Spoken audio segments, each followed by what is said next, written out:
Hey y'all, Natalie here today, and I'm just using some stash and making a page. So I am going to use this fun Paprika collection from PhotoPlay paper that I picked up recently, and I just love the colors. I love the bohemian nature of the patterns. So I'm going to use this photo of my sons in the hot tub with the sunset behind them. And I am going to just put all the things I love on this page. So I love chevrons, I love mixed media, I love rainbows, I love all the techniques that I learned from Missy Whidden. So I'm going to use them all on this page. So I'm just trying to figure out the best way to arrange my page and how I would like to put my chevrons on the page. That is a die from Pinkfresh Studio. And so I'm going to put the photo down there in the bottom and point the chevrons at it. I'm also going to use that COVID sticker sheet from Simple Stories as well. The colors are similar, and I'm going to talk about in my journaling how we're using our hot tub and we just are making our home be a place that we want to be all the time since we can't leave the house. So this is also from Pinkfresh Studio. It is a diagonal pop-out stamp. And I just turned, what you just saw me do was turn my stamping platform top around because that fits the red rubber stamps on the other side. It doesn't go down as far, so it gives it room. So now I'm using my Catherine Puller inks in red, orange, and yellow to stamp down on this gessoed white background. And I know it looks crazy, but actually love this background, how it turns out. So just watch. So now I'm going to use my water and a brush to make a watercolor effect on this stamped image. So I love the distressed nature of like watercolor, but then still seeing some defined shape from the stamping. And I learned this technique from Missy, and I've done it on quite a few pages, and it's just so beautiful. I love it so much. So this is going to be the background for the photo. So now I'm just going to pop out just one of the stamps and just kind of messily stamp it down with a bunch of those three different colors here. And I thought that it was just going to be the background of the photo, but what I'll end up doing is taking it all the way across the page with a little gap in between, but just to kind of, it was so pretty. It turned out so well that I thought that it would do well up at the top of the page as well. So we'll just sit here and watch me stamp. And then it really looks like a hot mess. But it's okay because when you add the water to it, it makes it look intentional and beautiful. I think so anyway. I actually loved this background so much when I made it. I almost didn't want to make the page on top of it because I thought I was going to mess it up. But that's okay. I can recreate it, right? So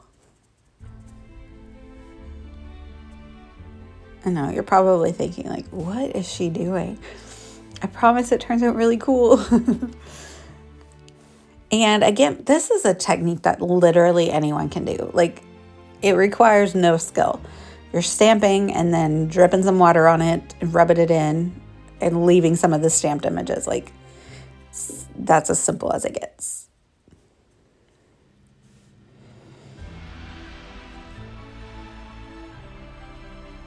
So in the collection, there was a little bit of the blue color in the collection. And since there was blue in the water of the photo, I definitely decided to use that on the background as well, just to kind of bring cohesion to the page. So this is where I decide to include the stamps up at the top of the page as well. I do leave a white space though, because your eye needs to rest. So that's going to be the place where your eye rests. So I'll basically have a section at the top that's going to be journaling and some embellishment, and then down at the right hand side on the bottom. So now I'm going to stamp a paisley stamp. So I don't know if you know this about me, but I love Pinkfresh Studio. Obviously, I've already used their die and their stamp, so I'm going to pull out another Pinkfresh stamp, and that is this paisley stamp here. And I'm going to do the same technique. So what I'm basically doing is kind of creating a rainbow background. I'm adding in some yellow in the spot where the stamp is going to touch the yellow, and then it will transform into a green color. So just kind of, what's the word? Just a good transition of a rainbow and So now I'm going to put the blue on there, but then I'm going to put the top part as orange because that part is going to be touching the orange that I already added onto the page, just so that it makes sense that like the stamped background, or I'm sorry, the striped background is flowing into the other stamp on the page.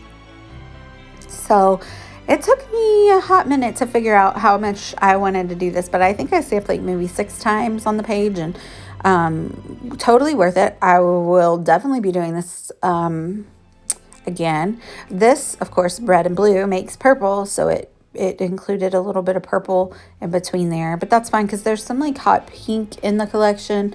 There's not really any purple, but it's like a magenta color, I guess, so it coordinates okay.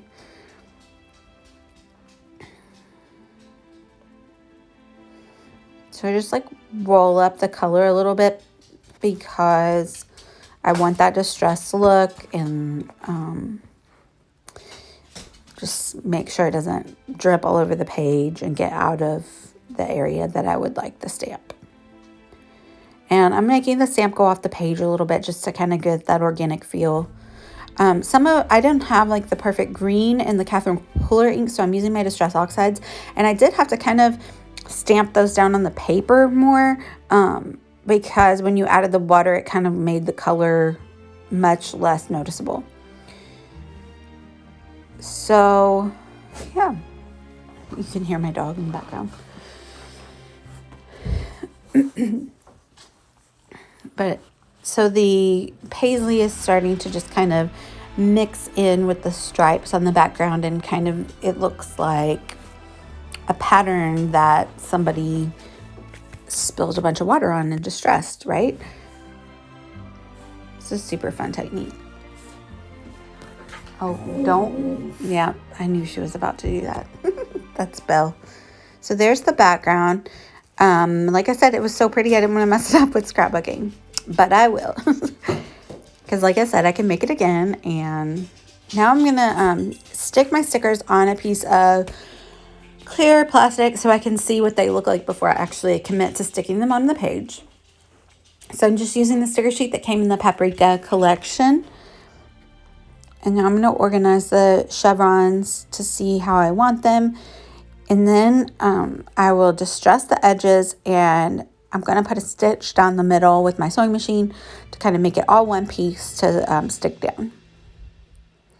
So I decide we need a little more color, and including some blue. So I find a stripe paper from the collection and do another chevron cut, and it just brings a touch of the blue and one more additional pattern to the chevron little embellishment piece there.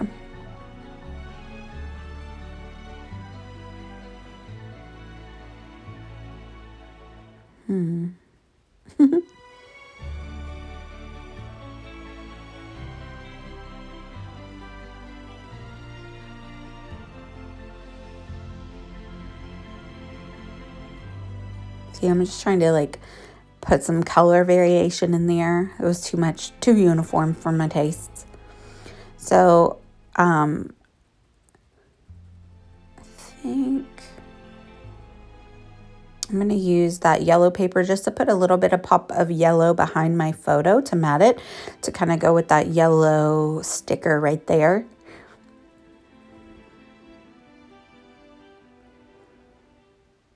And there is the new chevron pattern that I add in. And I only go with using the fat chevrons for some reason. I always do that. But I do use a few of the skinny chevrons up at the top. So this is a bit of the pattern paper that I want to use to back the photo as well. So I do a yellow matte, and then I back it with this larger piece to kind of break up the background stamping. And I distressed all the edges of the chevron before sewing it all together. And now you can see it's all one big piece. And I'm going to readjust where I stuck that photo so that the chevron can layer over the photo. And then I'm going to add a little strip at the top of that same pattern paper that's behind the photo, just to kind of bring cohesion from the top of the page down to the photo. I'm going to distress the edge and then add a strip of the paper at the top, and then I will do another strip of sewing just to kind of bring the sewing from the chevron up to the top of the page again. It's just repeating these elements just brings cohesion to the page. So obviously that's a ton of paper that I can save. So I just rip off the top part of it. This is the only bit that I need. And there we have the sewn bit, and I'm just fluffing it up. Now I'm ready to adhere down my chevron and start embellishing. So like I said, my journaling is going to focus on how we've been doing home improvement projects and making our home a place we want to be since we're stuck at home all the time. So that's why I'm using this pandemic sticker sheet in addition to the Paprika sticker sheet, and the Paprika sticker sheet did have home stickers on it as well. So that little journaling bit is from Freckled Fawn, and I've had it in my stash forever, but it matches so well, like with the little fancy ornate frame. So I just trimmed down some of the smaller chevrons to kind of bring the chevrons to the top of the page. And I'm going to layer a few stickers over, and then I'm going to actually put my journaling at the top of the page and the photo at the bottom, which is unusual. It's a little bit out of the norm for me anyway. But it's just how the design worked out, and I like it. And you can read kind of your eye travel, read about it, and then see the picture. Anyway, so I just did a cluster of stickers here. I did some florals and the little house from the pandemic sticker sheet, and then the word home, and more florals just stuck in some of the chevrons and around the top embellishment bit. And then there's a few little sentiments from the Simple Stories sticker sheet that I'm going to add on top of the chevrons as well, because they're hugging each other and being sweet brothers. So I think that's about it. I'm going to add the journaling off screen. But I, of course, thank Missy for inspiring this page, as always. And I'm really happy with how it turned out. It was super fun. I hope you're inspired to play with some stamps and make them into watercolors. Thanks for watching, y'all. Bye.